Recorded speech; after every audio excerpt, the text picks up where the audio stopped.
नमस्ते दोस्तों। क्या आप जानते हैं कि हर महान बदलाव की शुरुआत एक छोटे से विचार, एक सपने और उस सपने को सच करने की जिद से होती है। यही वो जिद, वो जुनून है जिसने साधारण इंसानों को असाधारण बना दिया। और इसी पर बात करती है डॉ.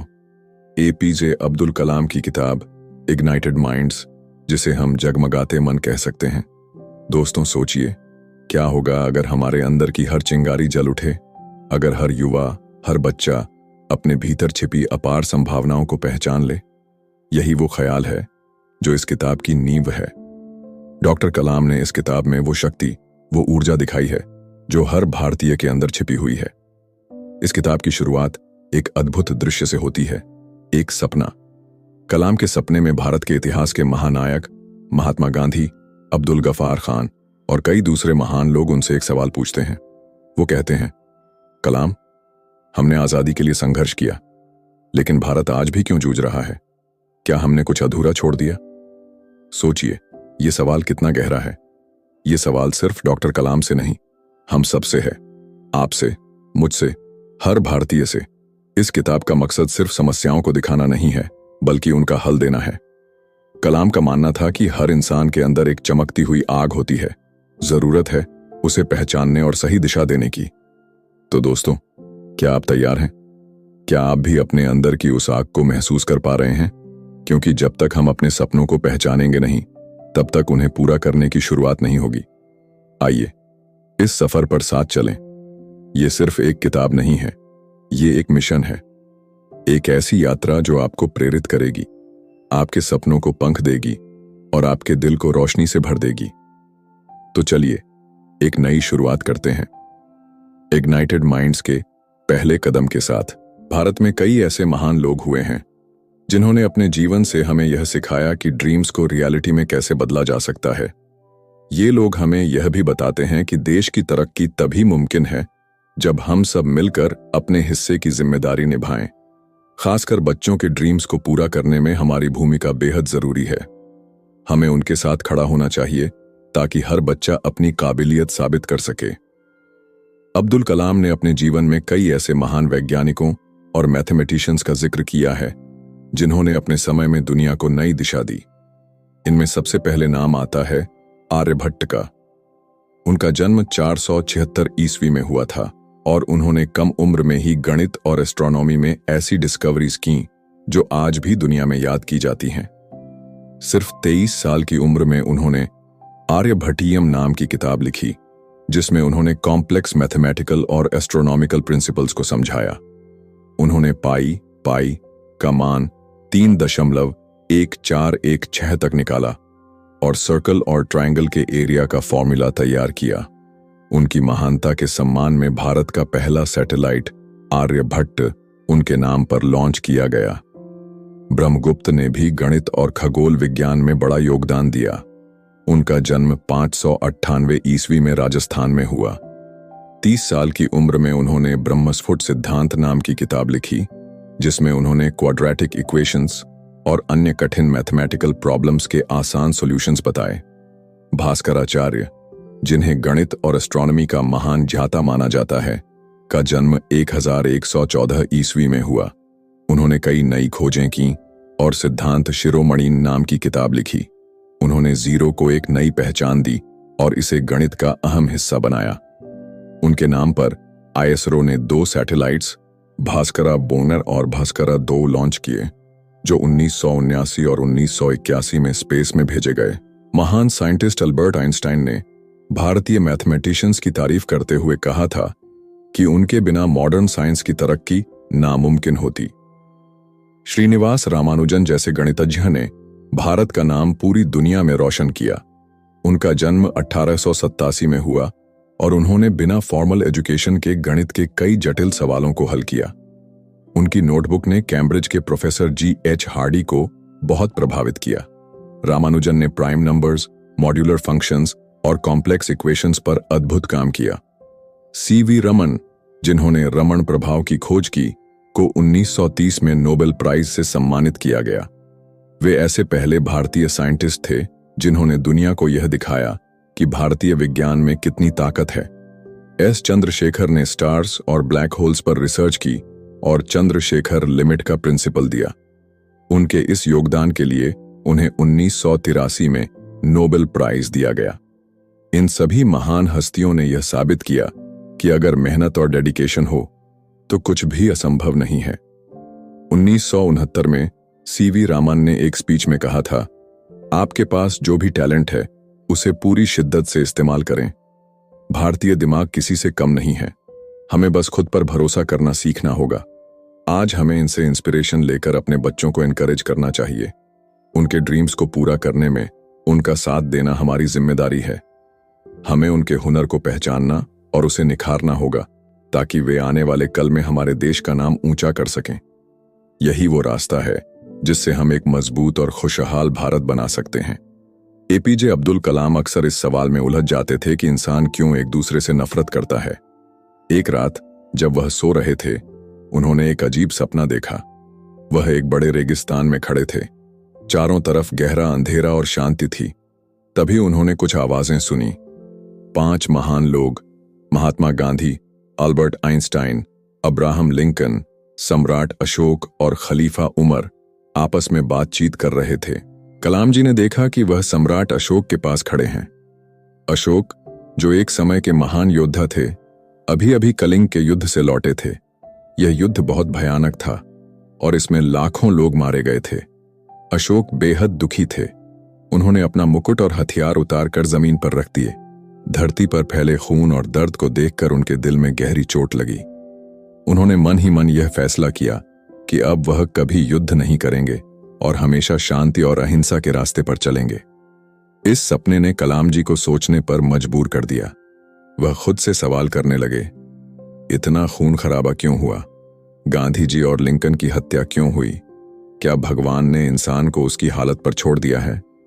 तभी महात्मा गांधी ने चुप्पी तोड़ी और कहा, हम सभी को यह समझना होगा कि हर इंसान चाहे किसी भी धर्म, जाति या भाषा का हो, उसे मिलजुल कर रहना चाहिए। यही सच्ची मानवता है। सम्राट अशोक ने भी सहमति जताते हुए कहा, मैंने सीखा है कि जीतने में खुशी नहीं है, असली खुशी तो लोगों को शांति और प्यार से जीने में है। खलीफा उमर ने अपने अनुभव साझा करते हुए कहा, जब मैंने यरूशलेम का दौरा किया तो मुझे एहसास हुआ कि दुनिया के हर इंसान को बराबरी का हक मिलना चाहिए। किसी को अपनी मर्जी से जीने के लिए मजबूर करना गलत है। केवल भगवान ही सबसे बड़े हैं। अल्बर्ट आइंस्टाइन ने विज्ञान और समाज के बीच संबंधों पर बात की। उन्होंने कहा, पश्चिमी देशों के पास आधुनिक तकनीक और संसाधनों की भरमार है, लेकिन यह एक ऐसा जहाज है जिसके पास कोई दिशा दिखाने वाला उपकरण नहीं है। वहीं पूरब के देशों ने अपने आध्यात्मिक ज्ञान के जरिए यह दिशा ढूंढ ली है।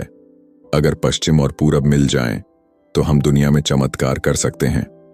अब्राहम लिंकन ने इंसानियत के नैतिक मूल्यों पर बात करते हुए कहा, आज दुनिया में मतभेद इसलिए बढ़ गए हैं क्योंकि हमने भौतिक सुख और ताकत की खोज में अपने नैतिक सिद्धांतों को भुला दिया है। हमें आध्यात्मिकता और नैतिकता का महत्व फिर से पहचानना होगा।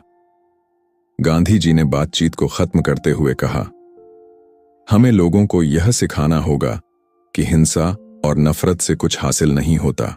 असली खुशी और सफलता तब है जब हम सब मिलजुल कर प्यार और शांति से रहें। हमें ऐसा हर कदम उठाना चाहिए जिससे इंसानियत को फायदा हो। अगली सुबह जब कलाम जी उठे तो उन्होंने अपने सपने और हाल ही में हुए एक प्लेन हादसे के बारे में सोचा। वह इस हादसे में बाल बाल बचे थे। उन्हें लगा कि शायद भगवान ने उन्हें यह जिम्मेदारी दी है कि वह दुनिया के लिए कुछ अच्छा करें। उन्होंने अपने जीवन के अनुभवों को याद किया। 40 साल के करियर में उन्होंने कई बड़ी जिम्मेदारियां संभाली। 1963 से 1982 तक वह इसरो, भारतीय अंतरिक्ष अनुसंधान संगठन में काम करते रहे।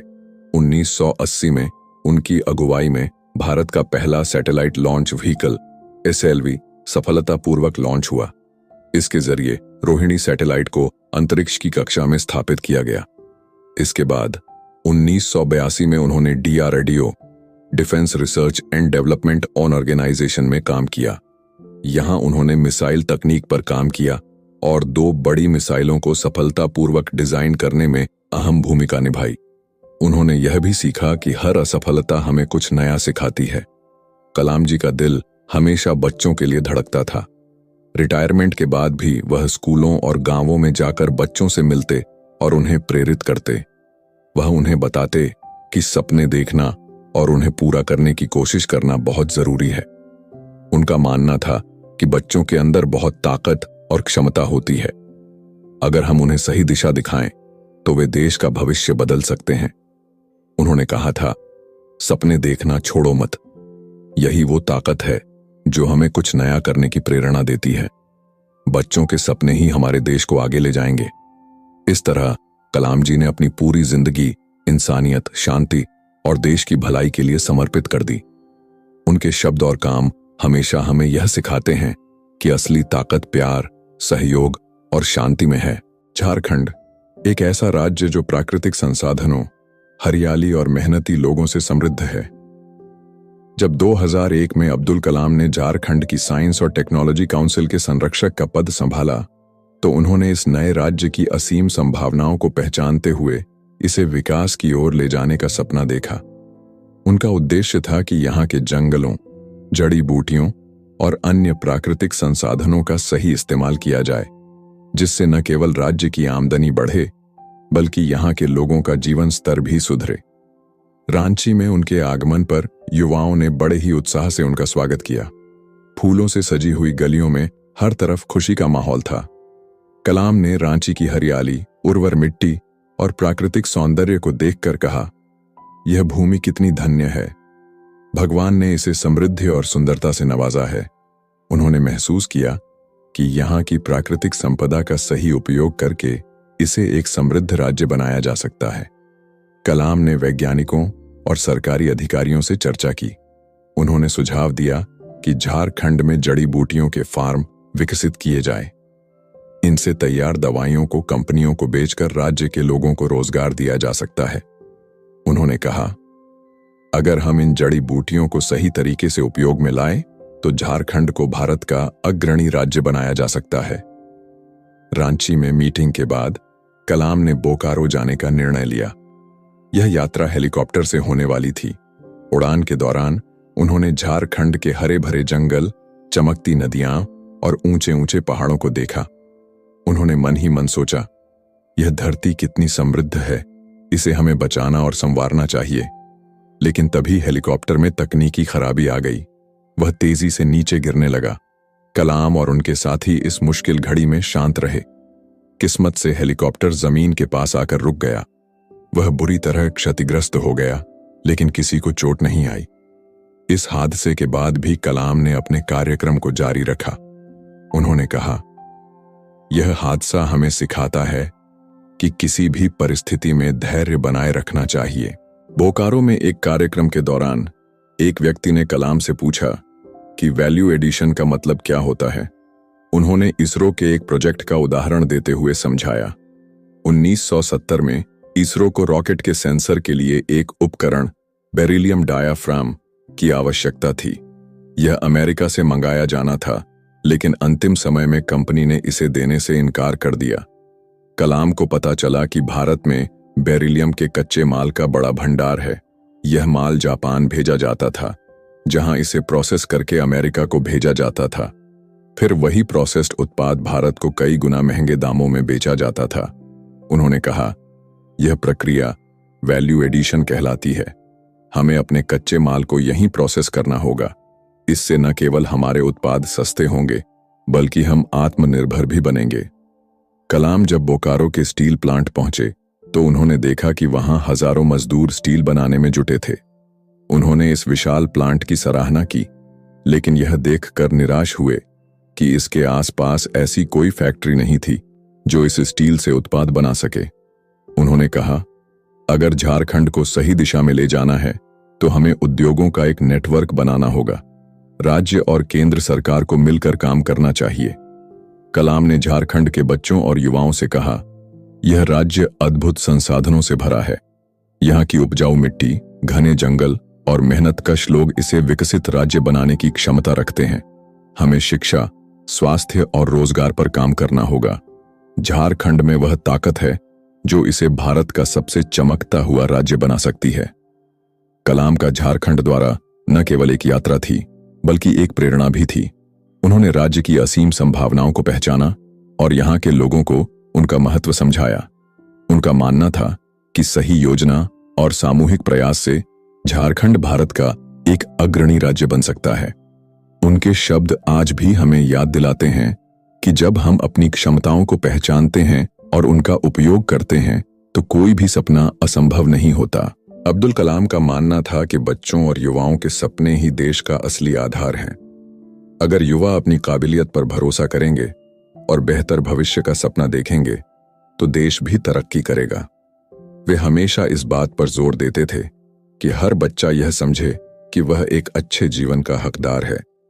उनका मानना था कि जैसे दुनिया के विकसित देशों के लोग खुद को हर सुविधा का अधिकारी मानते हैं, वैसे ही भारत के बच्चे भी अपने अधिकारों और सपनों को हकीकत में बदलने की सोच रखें। उनका मानना था कि सपनों के बिना तरक्की संभव नहीं है। इसलिए वे युवाओं को हमेशा बड़े सपने देखने और उन पर काम करने के लिए प्रेरित करते थे। उनका यह विश्वास था कि अगर बच्चे खुद पर भरोसा करेंगे और समाज की भलाई के लिए काम करेंगे तो एक बेहतर और खुशहाल भारत का निर्माण हो सकेगा। कलाम जी को बच्चों के सवालों का जवाब देना और उनके साथ बातचीत करना बेहद पसंद था। वे कहते थे कि बच्चों में जिज्ञासा और सोचने की शक्ति होती है जो उन्हें आगे बढ़ने में मदद करती है। एक बार त्रिपुरा में उन्होंने 500 छात्रों के सामने भाषण दिया। वहां एक छात्र ने उनसे पूछा, हम अपने लिए रोल मॉडल कैसे ढूंढें?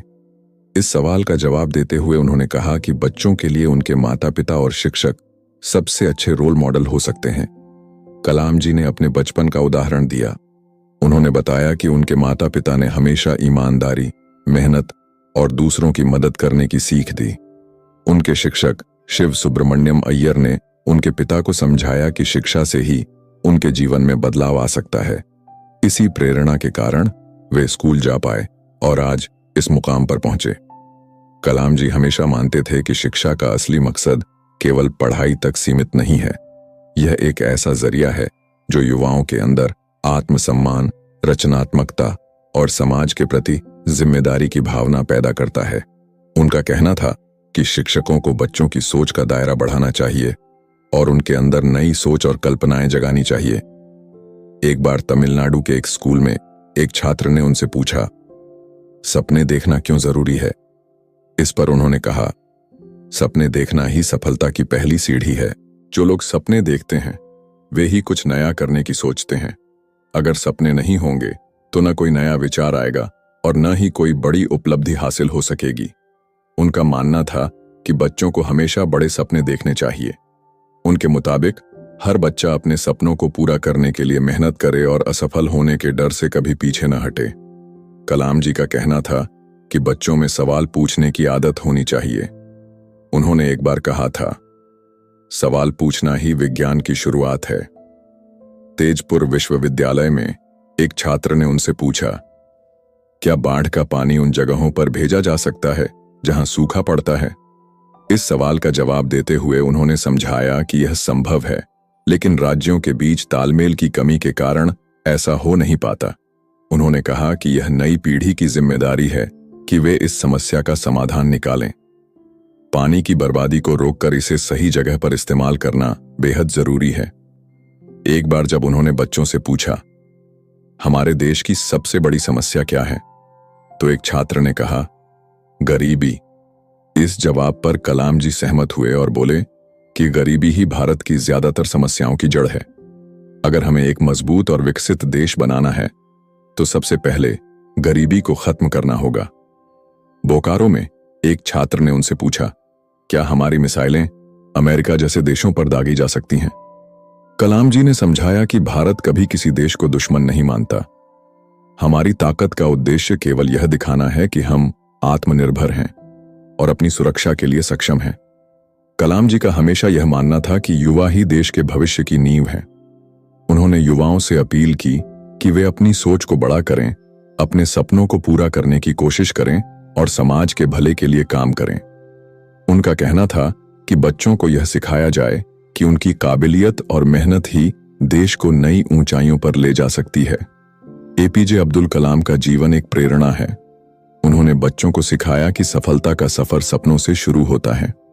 उनके विचार और शिक्षाएं हर बच्चे को यह भरोसा दिलाती हैं कि मेहनत, ईमानदारी और बड़ा सोचने से कोई भी लक्ष्य हासिल किया जा सकता है।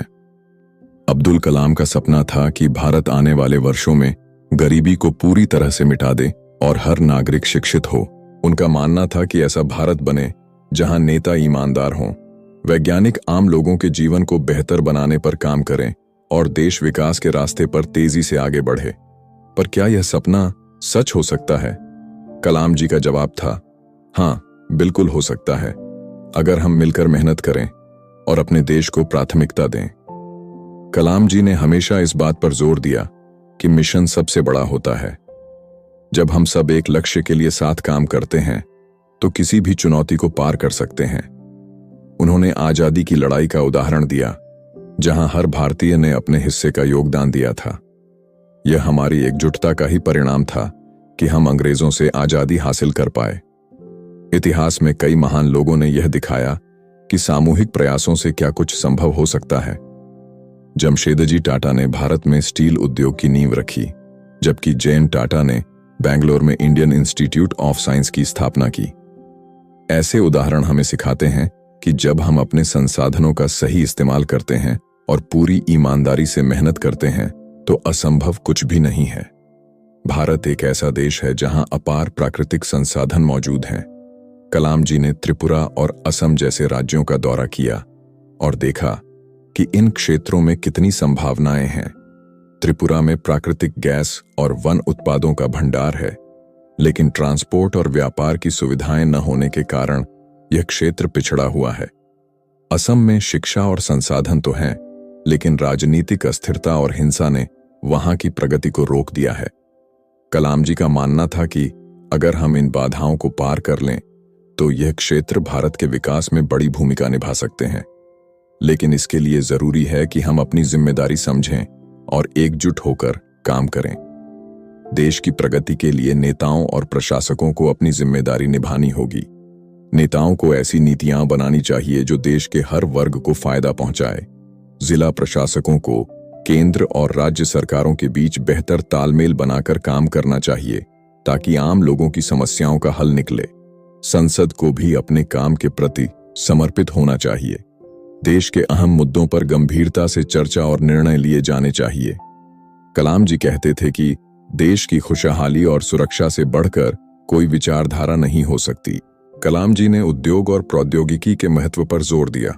उनका मानना था कि भारत को ऐसे उत्पाद बनाने चाहिए जो सस्ते, टिकाऊ और उच्च गुणवत्ता वाले हों। आईटी क्षेत्र ने भारत को विश्व में एक पहचान दिलाई है, लेकिन इसका उपयोग शिक्षा और स्वास्थ्य सेवाओं को सुधारने में भी होना चाहिए। अगर हम अपनी तकनीकी ताकत का सही इस्तेमाल करें तो भारत एक ज्ञान आधारित समाज में बदल सकता है। भारतीय किसानों के लिए अब समय आ गया है कि वे अपनी उपज में मूल्य वृद्धि करें। हमें न केवल कच्चा माल बल्कि तैयार उत्पाद भी अंतर्राष्ट्रीय बाजार में बेचने चाहिए।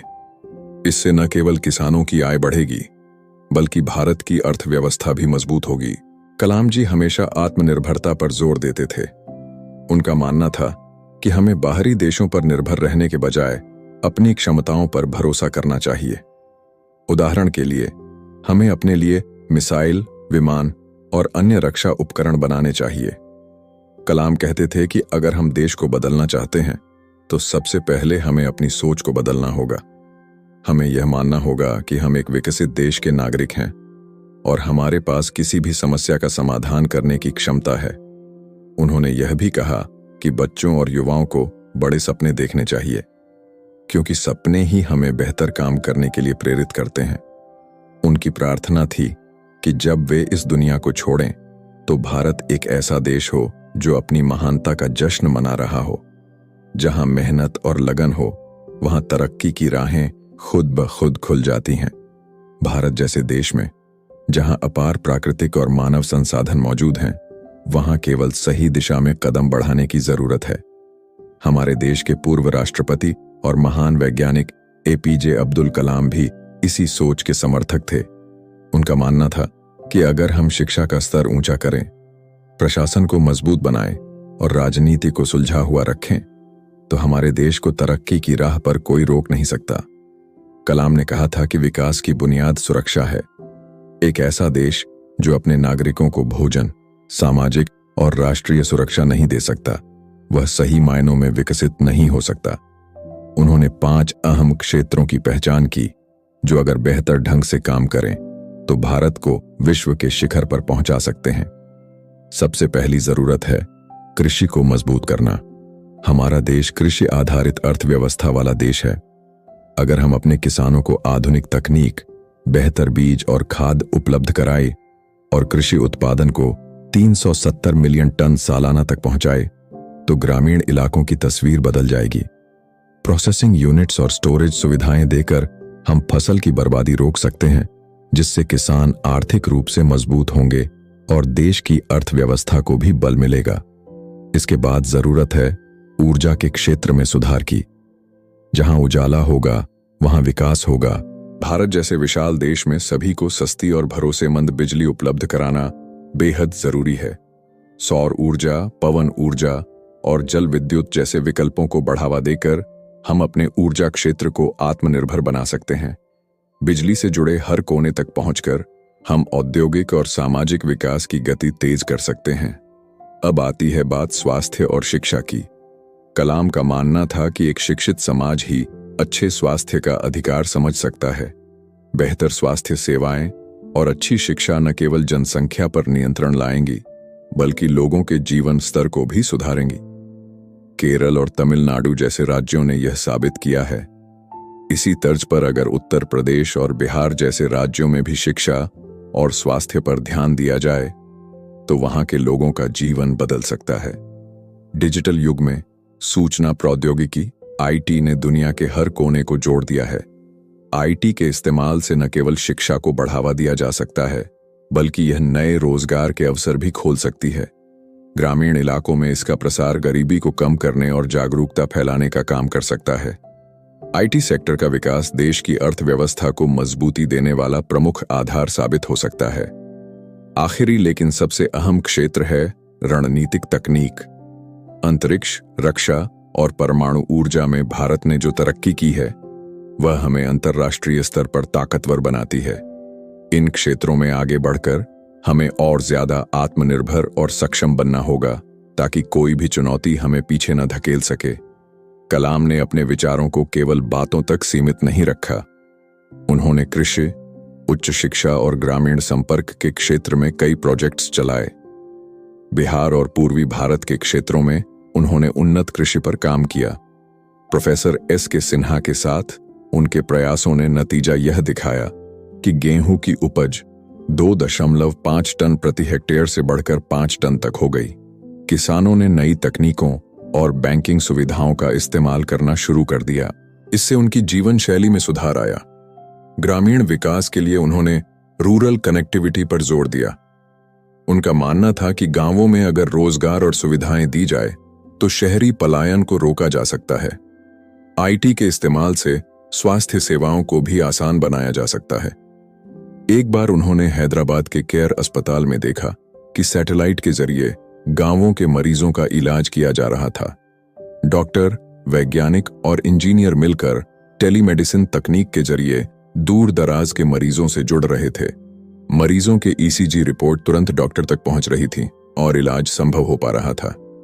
कलाम को युवा शक्ति पर पूरा भरोसा था। उन्होंने युवाओं से संवाद करते हुए 2 सवाल पूछे। 1. भारत अभी तक एक विकासशील देश है। इसे विकसित बनाने के लिए आप क्या करेंगे? 2. इतनी तरक्की के बावजूद भारतीयों का विदेशी चीजों के प्रति इतना आकर्षण क्यों है? इन सवालों पर युवाओं ने प्रेरक उत्तर दिए। चंडीगढ़ से एक युवक ने लिखा, मैं शिक्षक बनूंगा क्योंकि पढ़ाना सबसे बड़ा योगदान है।